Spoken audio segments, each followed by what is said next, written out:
Break के बाद इस्तकबाल। हज कमेटी ऑफ इंडिया को न बनाए जाने को लेकर पार्लियामेंट के वक्फे सवालात में अक़लियती अमूर के मरकजी वजीर मुख्तार अब्बास नकवी और अमरोहा से रुकन पार्लियामेंट कन्वर दानिश अली के बीच नोकझोंक हुई।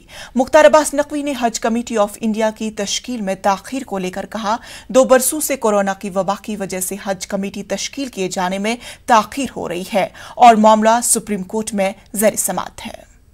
माननीय मंत्री जी ने जवाब दिया है। इसमें सेंट्रल हज कमेटी कॉन्स्टिट्यूट क्यों नहीं हुई, पिछले 2.5 वर्ष हो गया। और मैंने एक सवाल अनस्टार्ट क्वेश्चन में 839 जो 2 दिसंबर को माननीय मंत्री जी ने सदन के पटल पर रखा, उसमें भी लगभग प्रक्रिया समझाई गई कि वेरियस इंस्टीट्यूशंस जो मिनिस्ट्री ऑफ माइनॉरिटी अफेयर्स के अंडर में आते हैं उनके का कॉन्स्टिट्यूशन रिकॉन्स्टिट्यूशन क्यों नहीं हो रहा है। इवन इस सदन से भी 2 सदस्य जो है वो कई इंस्टीट्यूशंस में जाते हैं, उनको भी नहीं लिया गया। 2.5 साल हो गया। मैं आपके माध्यम से माननीय मंत्री जी ने इसमें आखिर में प्रक्रिया समझाते हुए लिखा है कि मैटर सब जुडिस है। मैटर सब जुडिस पिछले 2.5 साल में नहीं, तब 3 दिसंबर को कोर्ट ने नोटिस किया है, तो आप मैटर सब जुडिस बता रहे हैं।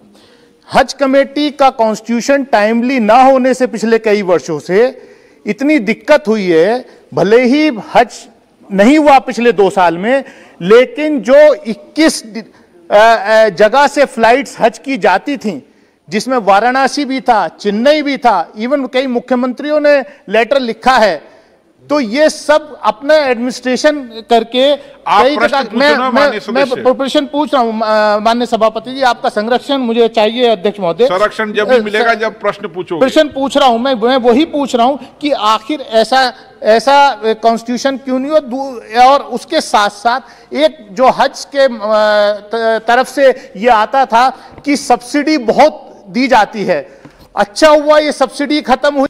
सबसे पहले तो जो माननीय सदस्य ने कहा है कि हज कमेटी और हज कमेटी के कारण पूरी की पूरी हज की व्यवस्था में दिक्कत आ रही, मैं जानकारी आपके माध्यम से देना चाहूँगा कि हज प्रोसेस और हज प्रक्रिया में Haj committee of India, ministry of minority affairs, ministry of health, ministry of civil aviation, ministry of home और कई विभागों के साथ साथ जो जद्दा में हमारे सीजीआई हैं, उनकी पूरी की पूरी टीम लग करके और हज को सुगम तरीके से, सरल तरीके से, सफल तरीके से हो सके इस काम को करते हैं। आदरणीय अध्यक्ष जी, पिछले 2 वर्षों से कोरोना पैंडेमिक के चलते और सऊदी अरब किंगडम के जो भी दिशा निर्देश हैं उसके कारण हज 2020 और 2021 नहीं हुआ।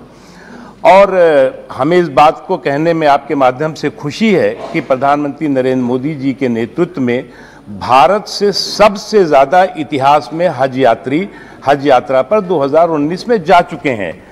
और ये संख्या जो है वो जितने भी देश हैं, केवल जो इंडोनेशिया है उसके कुछ हज़ार जो हैं वो ज़्यादा हैं। माननीय सदस्य जी को मैं केवल एक चीज़ बताना चाहूँगा कि ईज़ ऑफ डूइंग हज की दृष्टि से कई रिफॉर्म इस दौरान। खबरों में फिलहाल इतना ही, मुझे दीजिए इजाजत। आदाब।